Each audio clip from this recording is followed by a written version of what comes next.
In the tapestry of life, where every thread holds a story, America in black and white emerges as a haven for the voices echoing through the heart of our communities. In this podcast, we wade through the rivers of our collective experiences, celebrating the vibrant hues of change brought forth by the whispers of hope and the roars of action. It's more than just a conversation.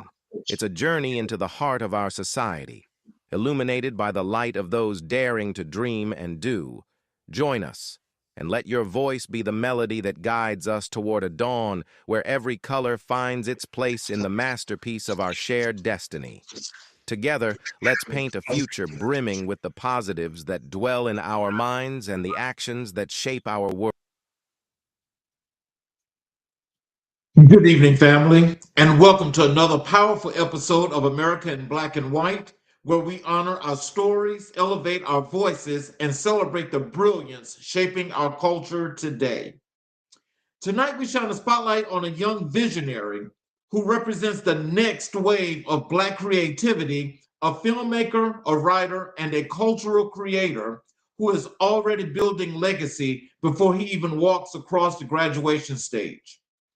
Our guest, Khalil Jenkins, is a Bronx-born creative force committed to amplifying Black voices through comedy, storytelling, and education. As a senior at the legendary Morehouse College, majoring in communication with a focus in filmmaking, Khalil has carved out a lane that is uniquely his own. He is the creator and executive producer of the AUC Comedy Sketch Show, a groundbreaking student led series blending sharp satire with bold social commentary, a modern echo of In Living Color and Chappelle's Show. And he didn't stop there. Khalil also produces AUC Sessions, a dynamic live music showcase uplifting rising talent from HBCUs and beyond. He is a builder of platforms, a cultivator of culture, a storyteller who understands that comedy is not just entertainment, it's truth, it's resistance, and it's community. So settle in, share this stream, and invite someone into the room because tonight we're talking to a young man who is shaping the future of Black media with intention, creativity, and courage. Ladies and gentlemen, Mr. Khalil Jenkins. Thank you. Thank you. Hello, sir. How are you? I'm doing good. Thank you for having me. Yes, sir. So, before we get started, is there anything you'd like to say to the audience before we dive into the show? Um, Thank you, Charles, for having me here. Hello, audience. Hello, all. And I'm excited to be here. So, what we're going to do first is I'd like to dive into your life story and your foundations, so Yeah. so the audience can get an understanding of who you, the person you are, Mr. Khalil Jenkins. hmm Um, Take us back to the Bronx and what part of your upbringing shaped your creative voice the most? Just the culture, the experience around me, going to school, um, things I witnessed, growing up watching movies. That's influenced me. I'm heavily influenced by Spike Lee. Through his movies, specifically "Do the Right Thing," and how that movie was a visual representation of Black life. And I felt the connection because I felt racial tensions in the classrooms, out in the streets. So all of that is components of my influence growing up in the Bronx. Okay. When did you first realize storytelling was part of your identity? Wow. It wasn't actually till later. Like I'll probably say as soon as I got to college. And look and as in my adult life, and I'm looking back at it now, I was always that creative kid. I was always into storytelling. I originally wanted to be an actor, but I decided to go from high school into college to study behind the camera. And I'm like, yo, wow, I really love this thing. When you think about, you say Spike Lee was the influence and you Right. loved his movies, especially Do the Right Thing. Yeah. Take us through what that meant to you when you would watch a Spike Lee movie. What would be Hmm. going through your mind, and what would be some of the things that you were thinking that you could do? That I can do. For first, what's going through my mind? I was young, man. I feel like I had no business watching this movie. I was like very, very young. I pop it in. Rosie Perez dancing first in the first scene, and then we're going through, Brooklyn, going through the day on this hot summer day, and then this cultural environment in this neighborhood, and I'm like, that's almost like my neighborhood. These people almost like just like me in the Bronx, and then I've been stopped by police before, and then it's just this was like made like in the '90s, so that story is constantly happening in real life. It's constantly being told, and I'm like that. And at a young age, all of this is registering in my brain. And I'm like, yo, wow, this. That's why that movie to me hit me the most. I'm like, yo, wow, because I'm saying like, yo, this is crazy. Like this actually happens. So Mhm. that's what I go through. Who were the early influences, family, teachers, mentors, who nurtured your creativity? Oh wow, I never actually said this out loud too. So early influence growing up, first and foremost, my mom. She's always someone helping somebody. She's always just being the person to go to help out, and she goes above and beyond for it. And my grandfather, her father, who was a Muslim man, and he was just a strong black man, and he always would tell us stories and teach us lessons, myself and my siblings and my cousins. And the third person would be my reverend growing up, First Baptist Church in Harlem. He's also another strong black man that I looked up to, and he always, looked out for my mom, and he always wanted me to do better and be better as well as a black man. When you think about your grandfather and the discipline of being Muslim or being a part of Islam, did you Mm. ever think that that would be something that you might that might influence you to be a part of that religion? I don't know, cause it was weird, cause like my mom did not raise us in that religion. At first it was confusing, because first I was in Catholic school the first and seventh grade, and then I ended up being in public school, and then we was in a Baptist church every almost every Sunday. So the concept of religion to me growing up is, I don't know, it was always a back and forth. And then I see my grandfather, who also attended a couple of times in our Baptist church, because my grandfather and my reverend Edward Covert, they had a good relationship. And to me it was like, okay, that taught me that we're all one people, no matter what religion, no matter what we preach, what we practice. So at a young age, early on, I saw that, and I'm like, wow, this is like a wonderful foundation, a wonderful community that I'm growing up in. Did your environment growing up impact the way you see comedy and culture? Oh yeah, for sure. um, it, I was my mom brought me up pretty good. I wasn't influenced by the streets, but I will run around, getting in trouble, being a kid, and the things I seen and witnessed definitely shaped me to be who I am today. And I'm still growing. I'm still learning.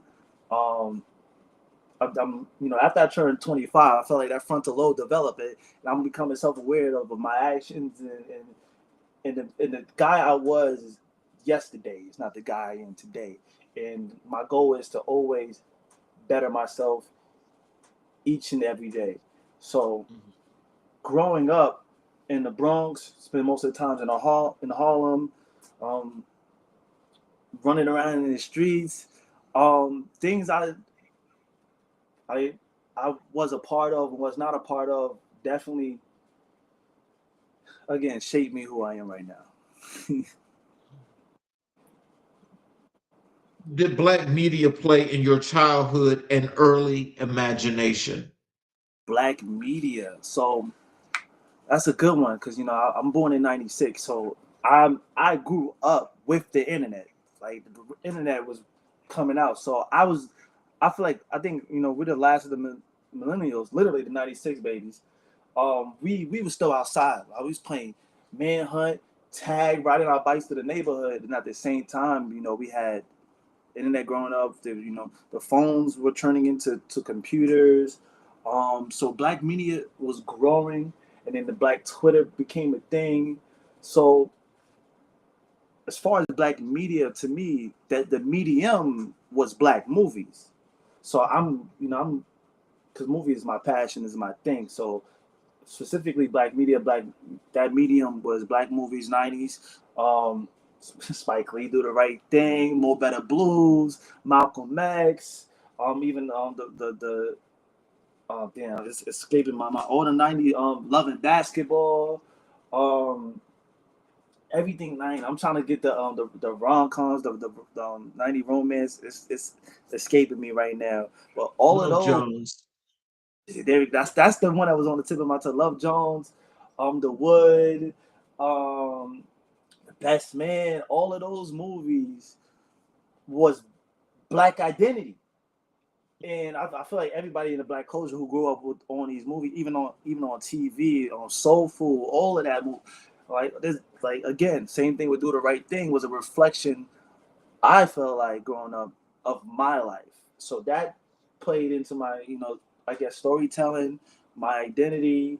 Um, as far as the internet goes, I always wasn't a person who was really into that. Like I use Instagram and Facebook, etc. Back then it was like coming to MySpace, um, and black media with music. So it's all a cultural thing that definitely played a part in my life. Um, but more specifically, the medium was black movies that helped shape or helped me recognize my identity. So then, when looking at those movies, like what would be some of the things that you would be thinking, as you say, you were thinking about your identity? What were some of those things that impacted you and influenced you to make you want to be the filmmaker that you are right now? Yeah, that's a great question. Wow.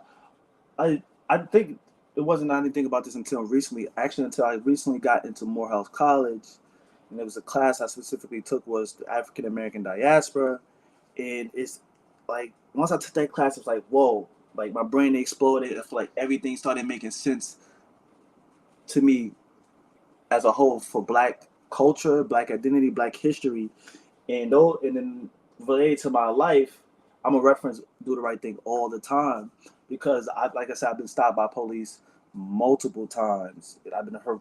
I've been, when stopping first became a thing. Um, I've been stopped. I've been frisked. I've been running around in the neighborhood, playing tag manhunt. Police car came up, almost hit me by like a couple of inches. All got out, guns out, said, "Hey, sit down on the floor."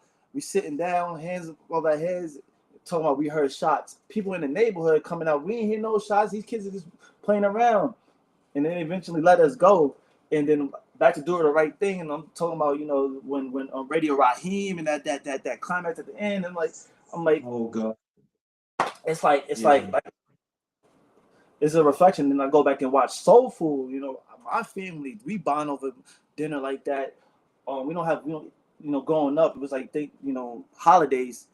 Thanksgiving, Christmas, we would go to grandma's house. Grandma come to my house. We go over to Aunt Charlene's house. And that was just how we come together and bond over these black centric cultural meals. So just to see that on TV, it was like, wow, that's amazing. So, what made Morehouse the place where you wanted to sharpen your craft? Um, Everything relates back to Spike because I found out okay, it was the time to search. I got my associate's degree in New York Community College, Borough Manhattan Community College. So it's time to go get my bachelor's. I'm like, okay, let's further the goal to better the craft and to create. Where can I do that? First, I'm thinking NYU, maybe Columbia. I'm like, I don't know. Um, then I'm like, okay, where did Spike go? Found out Spike went to Morehouse. I was like, okay, if he went there, I'm going there. But as soon as I went to Morehouse, I'm like, people tell, oh, Spike went here, but he didn't study film here. He actually studied, he cross-registered first and took classes at Clark Atlanta University. It was taught under Dr. Eichelberg. And then he graduated and then furthered his skills into NYU. And then I believe that's where he did She's Gotta Have It. That was his grad film. So I'm kind of right now was okay, cool. Come here. Morehouse do have a film program, but I didn't get into. But I do spend a lot of my time at Clark Atlanta as well.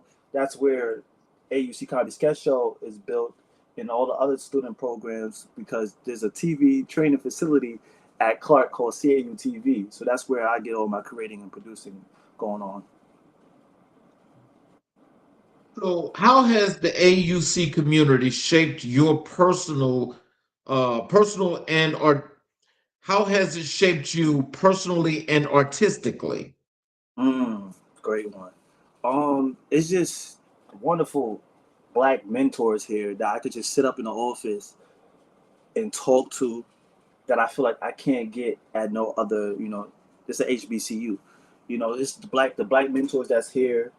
And there's people here that want to help students. That students are just don't know where to find their guidance, and there's people here that are here to help. And I have like a good handful of mentors that's constantly helping me. And I honestly feel like I would not be able to get that anywhere at another institute that's just not an HBCU. And then just conversations that goes down that I know that can't happen somewhere else. We talking about this, we talking about ICE scooping all these people up off the streets, and all this MAGA stuff going on over there. Like I just like that we like it, and I'm just sitting in the office and we're just comfortably talking about these things. I feel like that can't happen nowhere else. Mhm. So, with that solid foundation, how do you think it's going to project or push you forward in your career as you continue to do film? Um, Definitely to lead how as my mentors have. Um, I'm learning to be friendly and firm. I'm learning not to lead with my emotions. I'm just following their lead overall. I'm doing what I see that they doing. Um, Me learning to be a leader, because as I produce these stuff, so I pretty much just following a lead, taking as much in like a sponge as much as possible. So if I have people, my peers or young ones coming up under me, I give them the same hospitality and knowledge that my mentors has given to me. Well, what's a lesson from home that still guides your work today? That's a great one. A lesson. Whew, this was a hard one because I never listened. I was always getting in trouble. So this is a hard one because I never listened. But I'll say this. One time I got into big trouble. Not going to say big trouble. And my father was very, very upset with me. And he told me, hey, when you go out there, you are a reflection of me. What you do comes back to me. You are a representation of me. And that is a lesson that sat with me till today. That sits with me till today. So, what's a challenge you had to overcome that people don't see when they look at your success? I think this is a constant. It's always a constant challenge that I face. I always felt like the underdog. I still feel like I'm the underdog. Um, I feel like I gotta always stay consistent, because consistency is the key to success.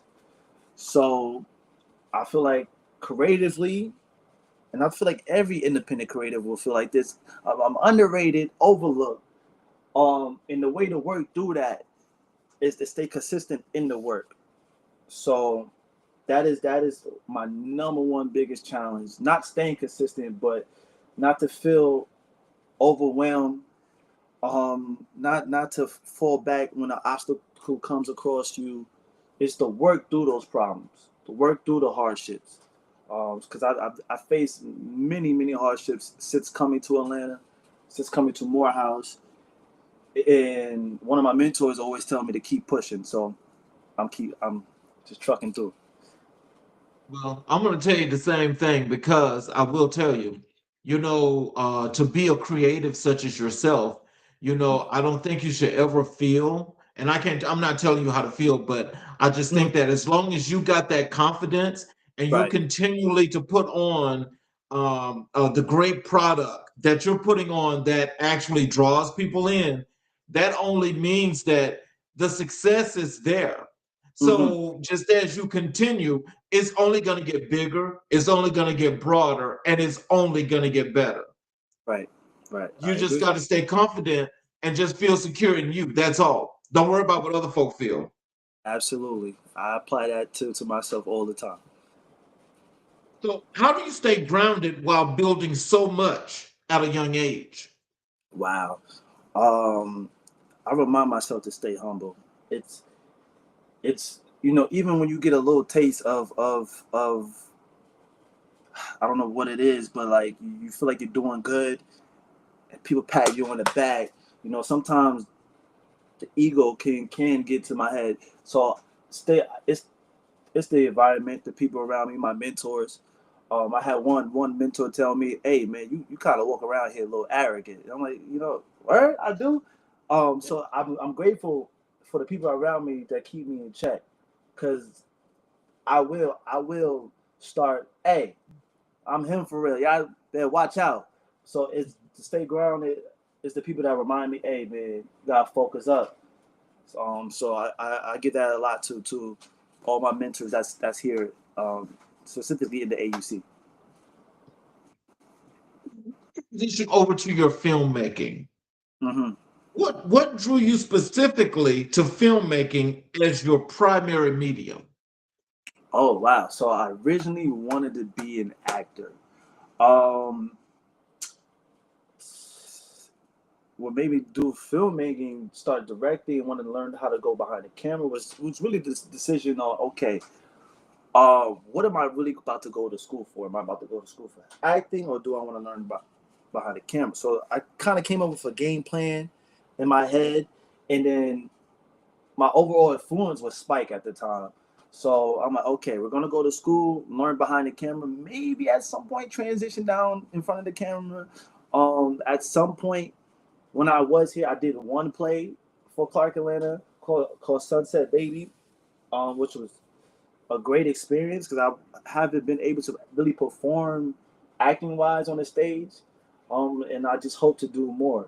But I've always been someone who's into like visual storytelling. That goes as far as back to playing with my toys as a kid, and as an adult, I'm like, okay, we was creating characters back then. I would take Captain America and he'll change. I'll change his whole identity and make him reconstruct him into a different character, and then in my head I'm creating shows, I'm creating movies, I'm creating plots, I'm creating characters, we're developing this. So I'm as an adult, I'm like, wow, like I was a very imaginative kid. That always stuck with me. And it just transitioned into filmmaking. So, how would you describe your visual style or storytelling approach? I think I'm still trying to find my storytelling voice. I don't know Mhm. what it is just yet. Um Quentin Tarantino, another favorite director of mine, says he steals. He steals from a lot because he used to work in a video renting store. So right now, I'm stealing shots, the double dolly where on Spike, where it's that one subject is just moving, just projecting at you. It's that one shot that you always see in his movie. Um, so right now I'm in the process of, okay, I'm taking what from these movies where I could put and then put it into my concepts, and then out of what I take, I'll find something that I'll stay consistent with, and that will be my storytelling. Even with writing, I'm reading scripts too. So I'm reading a lot of scripts. So I'm taking from. I just read Ryan Coogler's Sinners. I just read Christopher Nolan Oppenheimer. So I'm like, okay, what can I take here? Maybe these words I never heard this word before. So I'm constantly seeing it in this script. I might put it in my script. So I'm still pulling and putting it into my stuff to figure out my storytelling voice. Ask you this because I know you speak a lot of the influence of Spike Lee. Right. Do you ever remember watching the movie he did called Girl Six? Yeah, girl six. Yeah, Robin Givens. Yes, yes. No, not Robin Givens. That was Layla Rashawn. No, Rashawn? Okay, okay, okay. I thought it was Robin Givens. Okay. But in that particular movie, now when I look at Spike Lee's creativity, and when I Right. just look at that movie overall, Mm-hmm. that was different than any movie he ever did. But that one told a story Mm-hmm. from both first person and third person at the same time. Mm-hmm. And when he did that, and when you looked at the end of the movie where she was actually auditioning for the movie, Right, right, did you right. think about all that time she was going through doing all those different things from the phone sex phone operator to Right, everything else, right. and how he did that? Do you ever think sometimes that you could actually do a project Mm-hmm. that can concentrate and do that many things in a movie and culminate it in the end? Absolutely. Creativity is like there's no limit on creativity. So like that movie did inspire me. As most importantly, like the her as a character, I identify with like not well. She's a woman and she's going through the struggle as a black woman navigating, I guess, in the industry, but just as an artist who has a goal and has his ambition to set out to do something, and then it's just challenges and challenges after challenge, and then okay, Yep. what what are you willing to do to get there? Um, and then the style how it's shot. Oh man, like Spike ceases to amazes me because it's just I'm constantly pulling inspiration from that man.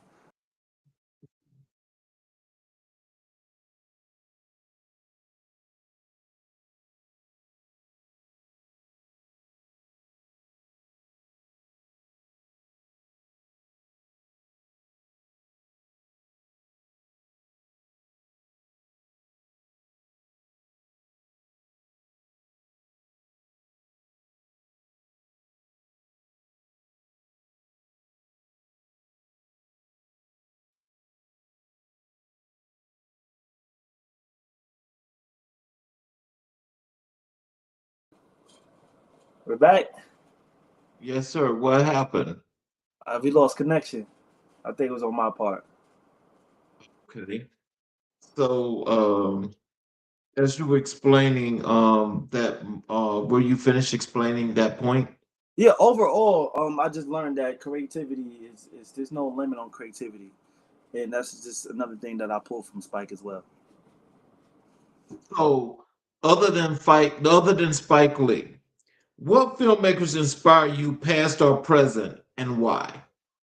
All Quentin Tarantino for sure. I just his way of storytelling, especially when I first saw Pulp Fiction. I never seen a movie told in that way, which is a anthology. No, I just love it. I just love that scene Samuel Jackson as I think his name Julius, and then you know with the young dudes in the room, and then it's just I just love that movie made me love anthology. And then when I saw another movie that was just similar, told in anthology was the movie Crash, with all these big names in it: Terrence Howard, Brendan Fraser. I think Sandra Bullock was in it. So and then Quentin Tarantino did Kill Bill. Like everything Tarantino did is just he has his unique way of storytelling. I think he always shoots on film. So my two biggest influence film wise was Spike and Tarantino, and I think no one, as many great cinematographers and directors out there. Not when it comes to storytelling and visual, in their uniqueness, no one is close to those two to me. So those two are my biggest influence in the filmmaking world. What's the biggest lesson filmmaking has taught you about leadership? Wow. Biggest lesson. Filmmaking, even in just producing my overall shows as well. Like I said, I'm constantly learning how to be a leader every day because I'm constantly learning. Okay, what is the right tone and language? I just did an internship not too long ago. Um, I forgot what she was on set working, and she told me, I forgot her name too. She told me to be friendly and firm because I told her how to when it's time to communicate things that you need to get done, or if there's someone on the team is not just doing what they're supposed to, not communicating, or just not showing up, you just got to remain friendly and firm. So overall, that's was something I'm continuing to learn, and just definitely over communicate with everybody. So, how do you balance comedy with social commentary in your work? Oh man, so my biggest comedian influence is Dave Chappelle, and when I see Chappelle, I see him as he just does not care. Wow, if I did, and when it comes to social commentary, and it's just how I am and how I was brought up. Outside noise is just noise. So like it never affected me, you know. Actually, I welcome it, because that means the work is getting out there. The more noise I get, the more I know the work is spreading. So come on with the noise. Hmm. So, when you think about, you meant, like I mentioned in the opening about, Chappelle's show as well as In Living Color. When you think about the satire and the stories that they told, Hmm. and the way they told the stories, which was true, but it made you laugh. Why was that so of an impression for you as to your storytelling? Right. I think everything I've been influenced by has a common theme. With Spike, with the comedy is black identity. Is the relevancy of it. Um, Stuff I related to, the satire, because this is stuff that the black culture is and goes through. One of my influences, writing wise, is Aaron McGruger, who is the cartoonist and creator of the Boondocks. Um, Yes. I may paraphrase a bit, but he said, he put out a post, announcement saying that he's exiting the show, and he said he's done everything with history, duty, love, and culture. Um, and I try to apply that same thing with my writing.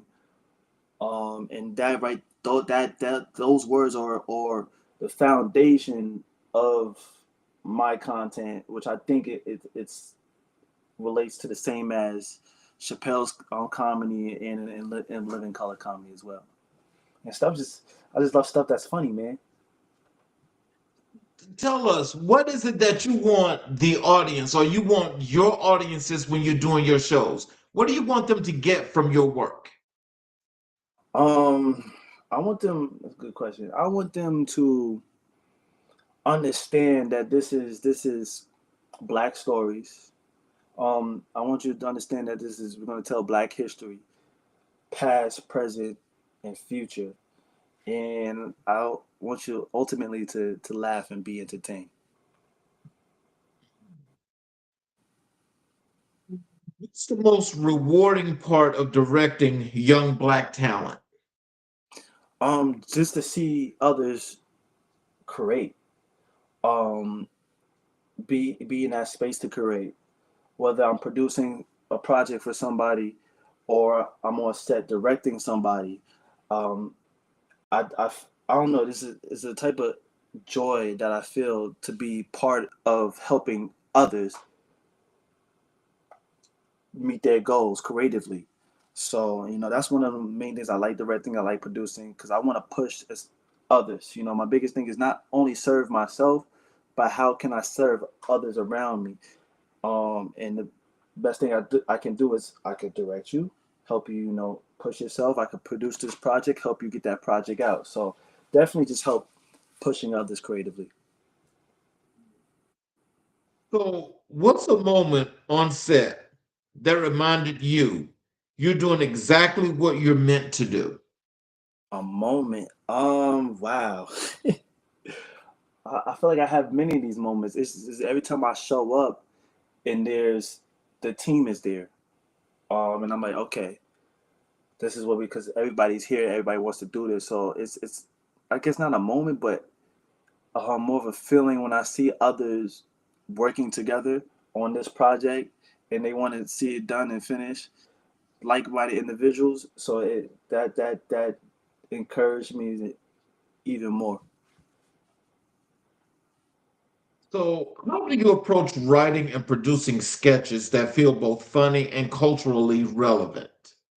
I first do a lot of research, and, I surf the internet, I find some articles. What comedy and the satire of it is pulling from what is happening in real life, and the material is there, especially for me for comedy. It's always there. I saw a post the other day, and a dude had his, you know, it wasn't his real documents, but his birth certificate, social security card, password. He was like, just in case, ICE pulls me over. I'm like, that's a sketch. That's a sketch right there. So like stuff like that is was what I tell the team. Go and scroll something. You might catch something that might be useful to your material, or something someone a family member or that's funny to you that stands out, or something that happened to you between your boyfriend and girlfriend that stands out. So these are stuff. The material is always around that we could definitely pull from. So, just when you guys go and search for items to actually do, what are some of the things or some of the topics? What do you actually exactly look for that you can turn into this reality that's going to be both funny but real? How do you find that, and how do you determine what those things are? So our writers meet every week. We do a Zoom call. I tell them to go out, find something funny, and we talk about it. We critique each other's work. But it's like the foundation I said before that I also said to them. That Aaron McGruger applied, and that's like our overall mission statement. Because I'm the way I'm trying to go about it with this comedy sketch show or comedy overall is that feel that to me what Boondocks gave us, and I want them to feel, yo, this is almost like a Boondocks episode or whatever. And I think his core foundation was to do everything with history, duty, culture, and love. So I I I emphasize that myself and the writers put that into work because we gotta we can't just pull things just to make fun of, especially nowadays, just for the sake of it. So we just have to do things, especially in Black culture, for history, love, duty, and culture. I don't know if I said culture already. So, in thinking about your filmmaking career as it's already underway, and you're there at historical Morehouse College, Hmm. what precedents do you want to set forth that's going to etch in stone not just your legacy as a filmmaker, but how Morehouse has played into your journey? Mm, presidents. Oh, that's a great one. I just, for me, since I'm coming out here, I tell myself I just want to be in a space to create and better the craft. No matter what challenges that you face, no matter what obstacles, you got to keep pushing and to achieve your goals creatively. So I think what I want to set is just make sure that those, especially those come up behind me, is you're in a space to create and better the craft. So, what's a project you dream of creating in the future? Oh wow. There's this big project. Um, right now it's been on my mind. I didn't get started writing yet, but a lot of research. But it's it's a theory of what it will look like if HBCU students organize. What's happening with our country today, and ideally, okay, and what would it look like if students, and I'm talking black students, start to organize? What would that look like? So that is something it's been sitting on my head just for like the past year or so. And after I'm done with the current projects, I'm gonna get started writing on that one.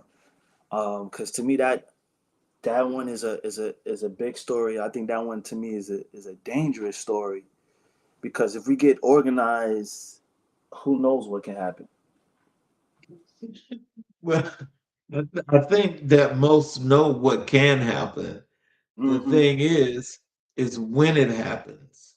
Right, right, and that's the whole point of telling that story. Okay, like, is when can it happen? Can it? When I want to, I really want to plant seeds in people's heads and ideas. Okay, guys, it's time to tighten up because it's getting real out here. So definitely. See Black filmmaking evolving over the next decade. Um, I feel it's going places that we haven't been before. Um, Ryan Coogler, you know, right now winning is grabbing all these, talks about these Oscar noms, and then he's planning to do the Mansa Musa story. And then I think, and other directors like him, Ava DuVernay, will influence the next generation to tell more stories. Um, and I've been curious, like what are the stories before the transatlantic slave movement? You know what I'm saying? Because we need more stories. What did the medieval times for us look like? Instead of immersing ourselves in Game of Thrones, what was our real medieval stories? And I asked a professor, and he said during that time it's actually Mansa Musa. So Ryan Coogler is about to. Oh, it's rumored. I don't think it's confirmed that he's telling that stories. And then we just had the Woman King with um Viola Davis. Viola Davis. So I wanted like it more of those, and hopefully um we as the black filmmaker community help push these movies, because as soon as a lot of these movies and shows get canceled quick. Lovecraft Country canceled. Regina King did like one season of Watchmen and it won awards. Canceled. So it needs more, and I believe more is going to happen. But in order to push, we need to show out like how we show out for Ryan for other black creators. Let's transition over to your writing. Hmm. When did writing become a serious part of your creative identity? Um, a mentor of mine was always said that excuse my language. He said ideas are like assholes. Everyone got one. So from that concept, I was like, okay, I'm gonna be the one who push it out. So in order for your idea to be real, first you gotta write it down on paper. And then, okay, now you wrote this idea down. What's the next step? Then you go write the script, you format it, then you make your shot list, your storyboard. Now you have no choices but to go and shoot it. So the first step is write it down. I walk around with a journal. I write it down. Once it's in the journal, okay, I schedule a time to hour out my day to jot down plot points. You can even get an index card, write down your beats and stuff. So um, I took a writing class back in community college, which helped push the idea of writing more, and I loved it. I read books on writing short screenplays in long format. Um, it's like the more stuff I could find out what I can do to enhance the ability to be a visual storyteller. I'm all for it. I love everything under the umbrella in this medium, and I'm learning all aspects of it, including writing. So, and I'm constantly writing. So, how do you approach writing comedy that speaks to deeper truths? How do I approach comedy on that response to deeper truths? Um, just again, what's going on with this, what's going on in this country today, which is very important to me to reflect that in comedy. Again, my favorite class was the African American diaspora, and we went over this section called, or there was this little short video documentary titled "The Lost Cause," and it's about how the daughters of the Confederates, really how the statues that's out there of the Confederates came to be. And I'm like, in my head, what did that conversation look like? So I wrote a little sketch. These two elderly white women who's the daughters. They say, "Hey, Patty, I have an idea. What is it? We gonna write these little books and gather lawyers and doctors and get some money and funding and pay honor to our great daddies and granddaddies and those who fought in the war and all that, and we're gonna say that right in the textbooks in the schools, because when the kids grow up, that's gonna be the kids of the Jim Crow era, et cetera, et cetera. We're gonna teach them that the slaves had a good old time. Yes, they wanted to be slaves. They had a good time, was treated fairly, ate good, loved being in the field. So, and this is actual stuff that actually happened, that was said. They went and changed textbooks and said slaves had good times. So, that's definitely a sketch. Be on the lookout for that one. We're gonna figure out how we're gonna shoot that. So it's just stuff like that is truth that people may not know, and I could blend it with comedy. Well, now, you know something that you may want to also do some research on and find out is Mm-hmm. that all of these Confederate states, Mm-hmm. now I want you to know that we today, we today pay Mm-hmm. for that Confederacy. Really? Okay. Yes, All yes, right. we pay for that Confederacy. Now, Mm, a lot of people don't know that they're actually doing that, but they are. you mm, know and so when you see those things all in all these different states, especially right. going across from Georgia to Alabama to Mississippi to Louisiana, you see Mm-hmm. all those little statues, you see the thing about the sons and daughters of the Confederate and so forth. That's Mm-hmm. being paid out of tax dollars. Mm. Okay. All right. So that's Mm-hmm. that's something else that That's you a could sketch coming use. up. Yep. 100%. So, what's your process? Are you a planner, a freestyler, or a mix of both? I can't freestyle for nothing. I'm a planner. Definitely a planner. Everything is jotted in my journal. I'm constantly writing, constantly researching. I'm constantly being inspired because, like I said, the material is always around. Like it's always out there. Like I'm always catching lightning. It's like, especially of late. It's just I've been on fire. And I'm heavily motivated. So it's the creating is, to me, is nonstop. So, what themes do you find yourself returning to in your writing? With things, Themes. themes. Yes. That's a good one. Mostly just Black history. I think. Um, there's a sketch that we shot stop motion that we're gonna put out. It's called Civil Rights Activists in Heaven, and we have civil rights activists in heaven looking down on Black people on election day, And then there's some black people say my vote don't matter. Hey, what do you mean? Hey, we up here. And then there's black people voting for people that's gonna undo everything that these activists done stood for and went through. So that is like my overall. I believe my overall theme is definitely a bit of Black history for sure. I love that thing, but I think some people. I'm not saying you, but I Mm-hmm. think some people kind of like keep when they write, when they do stuff with Black history, like to keep it in like just a segment or just a thing that's within a thing within a thing within a thing. I Right, don't think they take it to expand it the right. way it should be. Mm-hmm. That's just my thinking. What do you think about that? For me and my right, it definitely needs to be expanded. It's something that's constantly you're gonna see throughout my work. Because you can't minimize Black history because Black history is American history.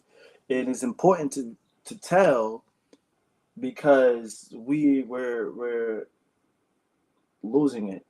And then it's important to get in depth into history that we may not know. So I feel like I'm obligated as a storyteller to identify stories that the community may not be aware of, and I'm telling it through the lens of comedy or drama or however I wish to tell it. You handle writer's block or creative fatigue? Um, I every now and then I do. Um, lately, like I said, I've been on fire, but sometimes you have to put the pen down. The last thing you wrote, put it down. Take some time. Go for a walk. Go for a run. Drink some water. Come back to it when you can. Because you do need a breather. So that's how I deal with it. Go spend some time with some friends. Because like like I said, the material is out there. Go be amongst the people. Because you never know, somebody's gonna say something. Hey, that's kind of funny. Turn on the TV. Oh, this is happening in the news. That's crazy. I gotta put this in the sketch. Read an article. Read a book. You know what? That stands out to me. So whenever I feel stuck, I go find. When I don't have it in front of me, I gotta research. Writers to me write what they know. So you gotta go out and find things you don't know to write. Hmm. Agree or disagree? Prince stated, this is he said some while ago, this was way before he passed. He Hmm. stated that when you have that great creativity, you've got those creative juices, he says you don't want to call on it too much because if you call on it too much, then it leaves. Agree or disagree? Mm, don't want to call on it too much, then it leaves. I don't know. That's wow. I never heard that quote. Call on too much, then it leaves. I don't know because I don't think I'm there when it's about to leave me because it's here. Um, wow. I think I'm going to. I don't know because I want to call on it. I want it. I need all the creativeness. Creativity is unlimited. So, but I'm gonna disagree. I'm gonna disagree. Cause I'm gonna disagree because it's it's too much material out there. You may feel fatigued, but you just take a moment, step away. As long as you want, come back. But the work got it's the hustle in me. The work I gotta work. I gotta keep pushing. We gotta keep going. So I gotta constantly find something to remind myself to keep pushing. Piece of writing you're most proud of and why? Piece of writing that I'm most proud of. Mm, I don't I don't think it's been written yet. Um, yeah, because I'm always looking forward to the next thing. I think that HBCU what if theory might be the one. Who knows? I don't know yet until it's written. But as of right now, I don't think it's been written yet. Because I'm always looking for, okay, we wrote this, we shot this. What's the next project? So I don't think it's been written yet, but it's coming soon. Mhm. You write for an audience that spans multiple generations. Um, you do the proper research. Um, you most importantly got to know your audience. And then you do the research that you can tailor it to different age group, I guess demographic, but more importantly, my audience is black people. So you got to make it fun and educational at the same time. And I think as long as it's fun and something they could take away from it, I think that can go to any generation. What's the difference between writing for film versus writing for sketch comedy? Oh, there's a big difference. Um, it's definitely structured different script wise because for a joke, you need that joke to happen quick. For a film, you have build up. So like for a joke, you don't got time. This is what I told writers too. We don't have time for a 10-page setup. We got to be in a joke now. So and then people coming in, but we need this setup. Why can't I just? Because no, we need to laugh every 5 to 15 seconds. We laughing on page 20. That can't be happening right here. So that definitely is structure wise. Definitely that's the big difference. So, how do you use writing as a tool for cultural preservation? Same thing. Just writing about the history of Black history. Um, writing about what's going on with us. It's just keeping it relevant and also keeping it to a point where I could help spread the, the mindset of our peers um in any fashion that I can, writing wise. So, what advice would you give young Black writers trying to find their voice? Oh man. Great one. The material is always out there. Um do your research. You can't don't sit around and wait till it comes to you. You got to go out and find your material. That's for writing comedy, writing drama. Writers write what they know. So to set yourself also from other writers, write what you don't know. So that's an advice I'll give. So, transition over to your work as cultural curator and community builder. hmm Tell us, what does cultural curator mean to you in practice? Someone who, in some form of way, gives to the community. Um, I think I could give the community an essence of a bit of Black history, do this comedy, do the writing, do the creativity. Help building a community around a production team of especially young individuals myself, where we can help push each other to create in a better space. So for sure. So, how did AUC sessions come to life, and what gap were you trying to fill? So AUC session was originally another student's idea, but it wasn't sessions.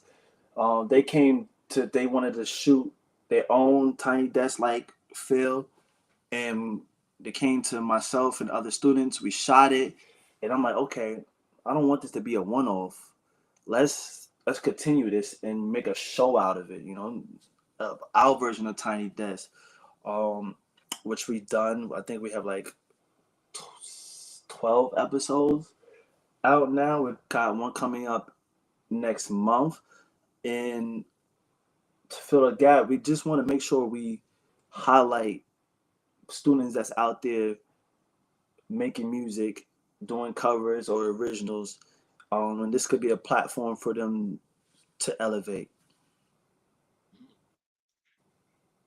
What does it mean to platform rising talent from HBCUs? Say that again. I'm sorry, you cut out a bit. What does it mean to platform rising talent from HBCUs? What does it mean to platform? It means to again elevate.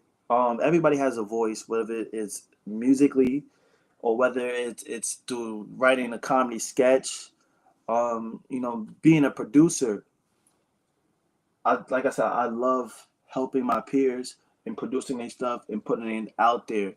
So it definitely means for me is that we get a chance to voice whatever we feel like creatively. And that means, and also creativity is the limit. So whatever you feel like voicing that creatively through music, through live performance or AUC sessions, or voicing whatever you feel like you need in a sketch show and elevate it to heights that we can't imagine. To me, that's a great thing and a great feeling. So, how do you choose the artists and creatives you spotlight? It's really an open door. I don't have the luxury to pick and choose. As an independent student who's right now trying to make a name for himself, don't have the luxury to pick and choose. It's whoever wants to come and participate in our show, and we sometimes do get a good number, and I'm really grateful for that. So it's just open door right now. So anybody who comes in and wants to join sessions or a sketch show, they've been more than welcome. Or sometimes we have to literally go out and send emails and text me, hey guys, you want to come be part of this show? So it's mostly in between those two. Wow. So how many, when you guys, you saying you got a show that's about to drop next week or next month or so forth.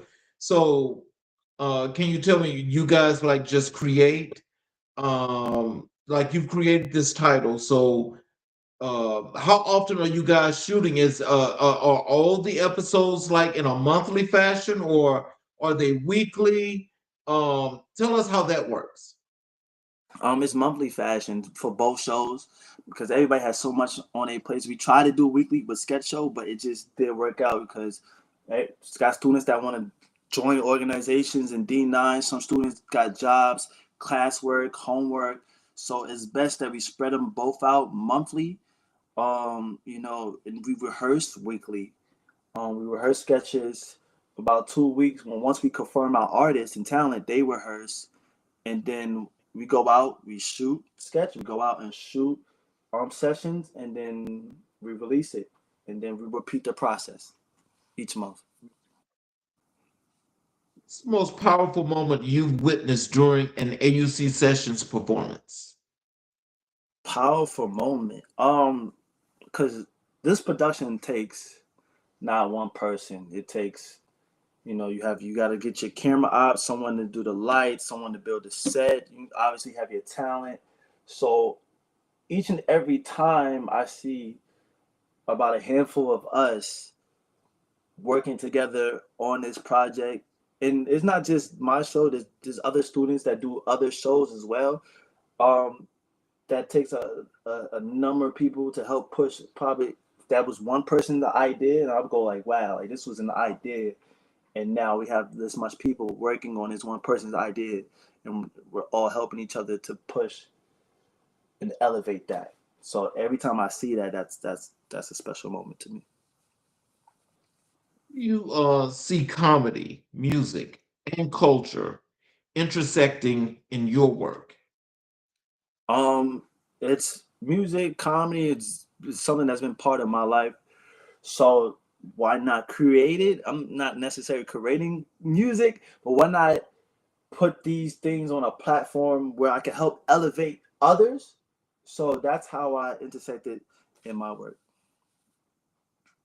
So, are you guys expanding? That is the goal. Hopefully, one day. As of right now, it's just step by step. We do hope to expand, but right now we're gonna work within the AUC community and just build and then eventually expand. Okay. What responsibility do you feel as a young curator of Black culture? Um, a responsibility I feel like I'm obligated to is to tell Black stories. That's one. Whether it's do comedy, drama, or do help someone elevate their Black story through music. And two, I feel responsible to help push others that's around me as a leader, as a producer. There's people out here that wants to create, and it's up to me to. I feel like I have a responsibility to help elevate their projects. How do you ensure your platforms remain authentic and community centered? Um, that's a great question. We do the best we can, man. We stay true. We stay true to the work. We stay true to ourselves.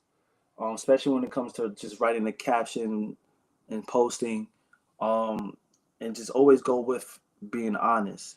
We've got to move with honesty always, no matter from the writing room to posting. So, what legacy do you hope your work leaves for the AUC? Wow, that's actually something I never really thought. Um, I hope when I leave, they see that I wasn't just a student. I was a student that also left a body of work here, or someone who continued the body of work after he left. Because I do have plans of growing this comedy sketch show, like you said, and expanding. So just someone who just didn't walk these halls and walk these floors, I left something that okay, we can. We're here where Khalil Jenkins walked. He started a show. Maybe we could do something like that, or maybe if this is a continued partnership after I graduate, how can I get up and coming students to also find their voice creatively and join um, these projects? So this is something I hope. So, what's next for you, and how can the community support your journey? Um, Tune in to the AUC Comedy Sketch Show. Tune in to the AUC sessions.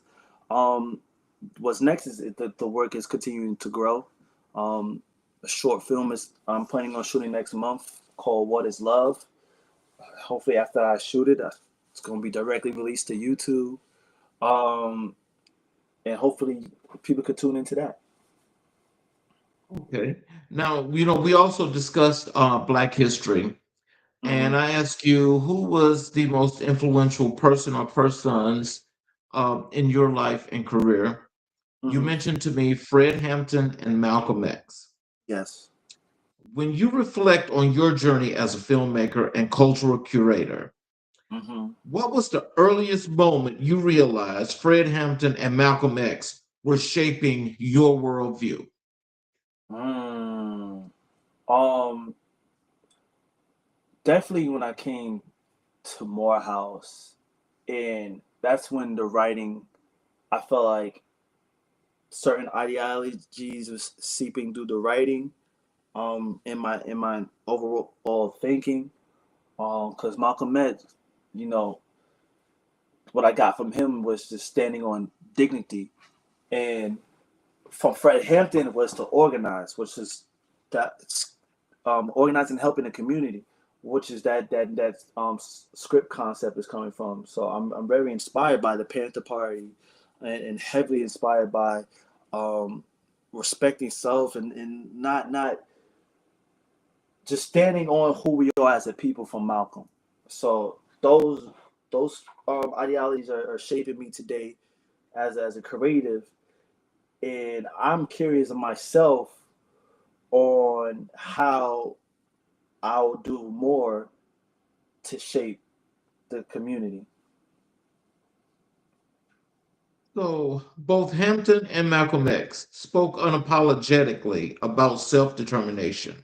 Yes, sir. How has that principle guided the way you build your creative career and choose your projects? Just again, staying on business when it comes to my creativeness and be unapologetic about it, especially through my comedy. Because I'm gonna say things that might tether some feathers, and I'm not gonna flinch about it.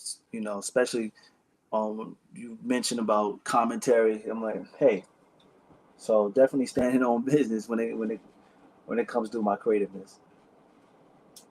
So, what aspects of Fred Hampton's leadership style resonate most deeply with you as someone who curates culture and builds community through storytelling? Um, I love the way how the Panther Party was in the community. This and I came to find out that there are still active parties, young members today in the community, giving serving food and giving out clothes and not only just doing that, they was you know back then they was giving people like healthcare and educating them. So in a way, I eventually want to be part of something like that, who's physically in the community, educating, um, and helping out. Because one of the key factors that I feel like that we need is to know is history, and we need to be educated on politics. A lot of black people say they're not political, but I feel like everything politically happening to everything that's happening to us is political, and we need to be very aware, just be politically aware. So there needs to be some type of, I want to find a way to put together some type of educational class to make us all politically aware at least. So when it comes to, I'm sorry, just a follow up to your answer because I mean that was really interest that was really interesting answer. Right, Just when you think about it and you know what community is and you know what you've seen, especially when it comes to dealing with Fred Hampton. right, Um, so in just thinking about that, and I know also you said that you're unapologetic about your stories. right. Being authentic and being strong and firm in the truth. Hmm. Has there ever been moments where with your work, uh, people have come to you and say it was too much? Oh, not yet, but I do expect it. Like Mhm. I, I'm, I'm gonna push the button. I'm gonna continue to push those boundaries and put it out there and say, hey, did anybody feel a way about this yet? No? All right, we gonna keep going. So not yet, not yet. But who knows? So, well, Malcolm X evolved publicly, Right. intellectually, spiritually, Hmm. and politically. Hmm. How has his evolution influenced the way you allow yourself to grow as an artist and a man? Right. His I've learned to be proud of being a black man. I've learned to, you know, stand on what I believe it is to be a black man. I learned, that this man was I'm losing my words, but I've learned through his life that we as a people don't need handouts. We need our own sense of community, which we have had it before, but it was taken away. But we need, I think, in today's time, we are able to do such, with both of these ideologies from Hampton and from X, with organizing and with self identity. I think that those two together will help elevate us.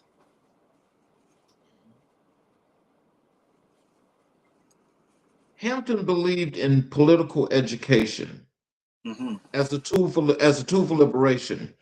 How does that philosophy show up in the stories you tell or the platforms you create? Right. So again, like that Lost Cause sketch, to me was like a political. That was a political decision the Confederate daughters made, I believe. And again, I feel like a lot of people are unaware that moment in time, my generation, the generation coming up behind me, is unaware that happened, and I have to tell it in a way that it reaches them. Um, so it's to tell stories like that and find a way to reach individuals that's coming up behind me and in my generation. So Malcolm X emphasized the power of narrative, who controls it, Hmm. who benefits from it, and who is erased by it. How does that shape your responsibility as a filmmaker? It's my responsibility to tell these stories. I feel responsible to educate myself. Feel responsible to be politically aware. To know our laws, to know our government. Because we're really at a point now where they're taking away the history, and we have to find a way to preserve it and tell it. So me being a black man, it's my responsibility to make sure that that doesn't happen. So, so with all that being said, though, I mean, like, what are some of your future projects that you're thinking about that you're going to be working on that's going to have these stories and more that's going to be impactful on our communities? Starting with that what if story, and hopefully to grow and tell more such as that. If it wasn't rumored that Ryan Coogler wasn't telling that Mansa Musa story, I'll probably be the one researching and telling that story. Um, so it's more so into the responsibility of telling those stories, and hopefully they make an impact of the community and the culture. And like what I feel like at the end of school days, Lawrence Fishburne running to the screen, wake up, like we will wake up. So that's what I hope. You know, as you mentioned, Ryan Krug getting the opportunity of possibly doing the Mansa Musa story. Hmm. You know, I did a blog post on that a few months ago Yeah. on Mansa Musa. I really did. And Hmm. it's because what was so interesting, you know, which kind of like tells the story and the history Hmm. and the context of this world, is that he was the richest man in the world. Right. Right. I was about to. Yeah. So, in being the richest man in the world, and I excuse this for if it goes out of context a little bit, but what the hell happened? Right. Right. Right. That's right. Importance of that post, but what Mhm. that post also did was it put it out there, left it to the minds of those that read and know how to comprehend. Right. Is that didn't just dissipate? Hmm. That did not just dissipate. Hmm. There were actions that happened Hmm. that took away that wealth, Hmm. took that wealth away. It didn't just dissipate and vanish. Right. That was stolen. The Mm. story is Hmm. stolen. Right. Thievery. Hmm. It was just crazy to me. So like it's exactly what you said, to have people comprehend like what happened. That's what I hope, like, with these stories. Like, okay, let's put together these pieces and figure out what happened and what can we do to prevent such things of our history, or put pieces together and figure out how can we move along.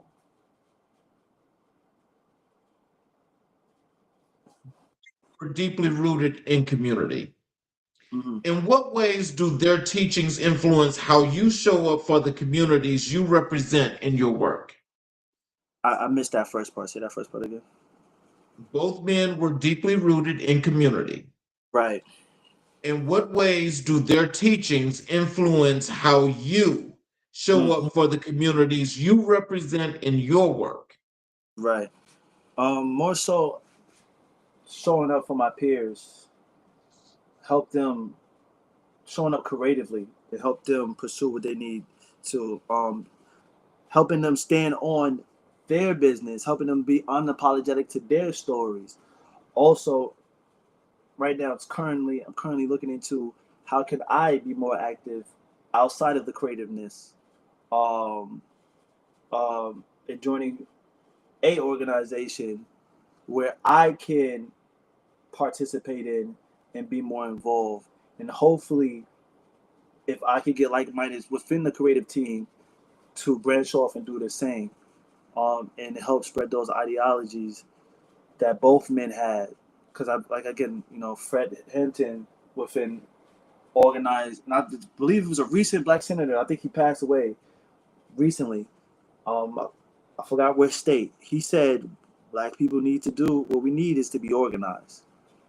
Um, and then for Malcolm, it's just us standing on our black identity and just hopefully I could spread that within the community.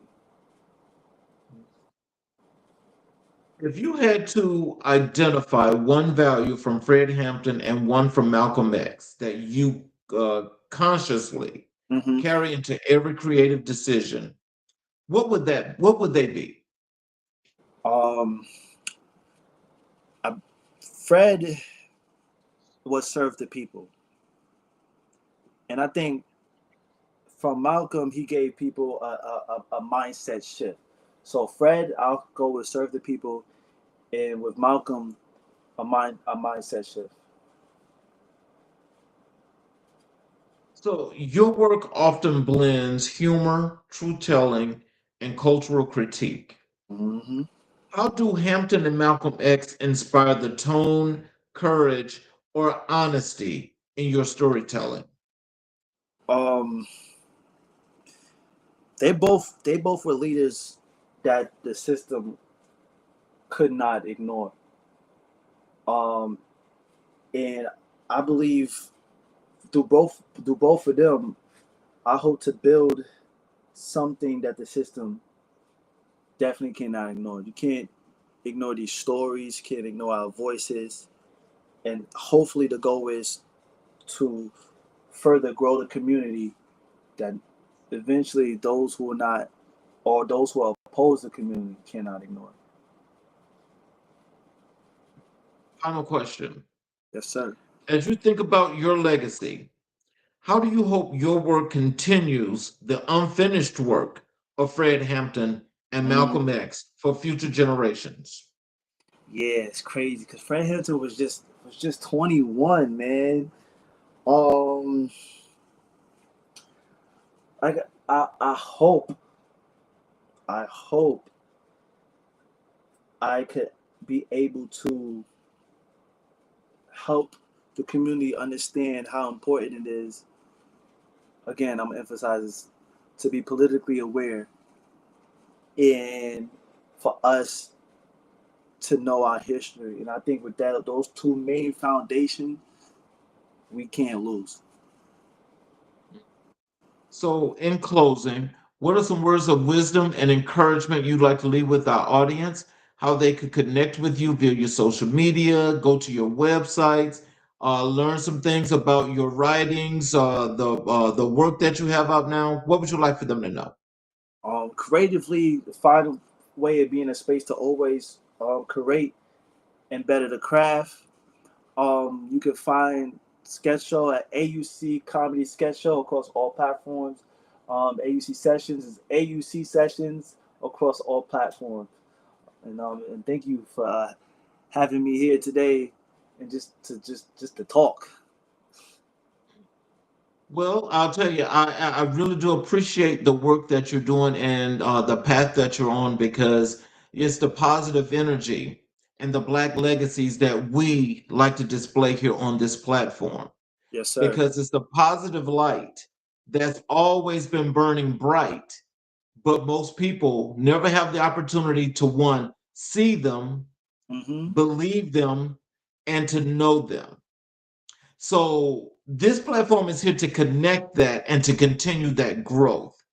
And so you being the young man that you are, that's about to not only graduate college, but have already started your creative journey, Mm-hmm. it's one that more than deserves to be told, but it's also one that people should familiarize themselves with, because you're the next man that's on the rise. So you're next up.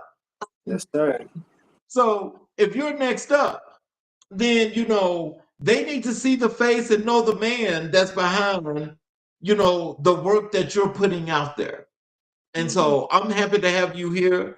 And I'm very happy that, people have gotten the opportunity to not only learn a whole lot more about you, Khalil Jenkins himself, Yes, but sir.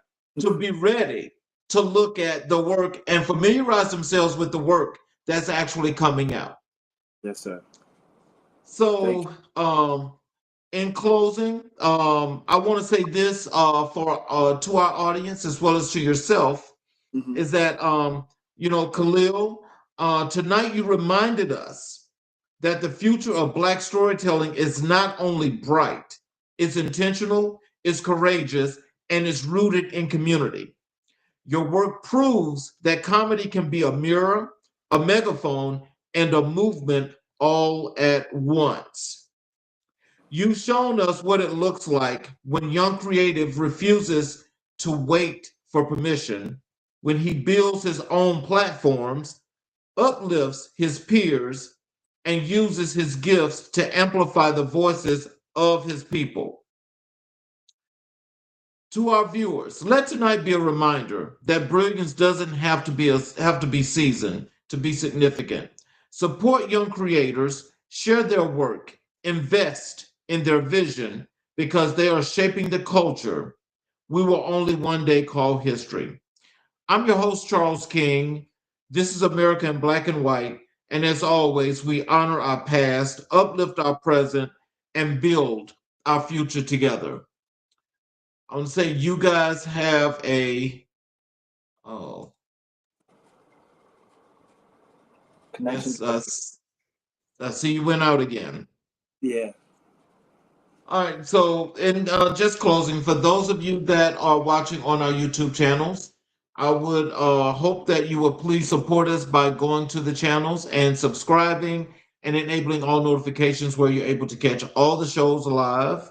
You'll also be able to go back and watch all of our previous recorded content and learn from each and every guest that's been here on this show.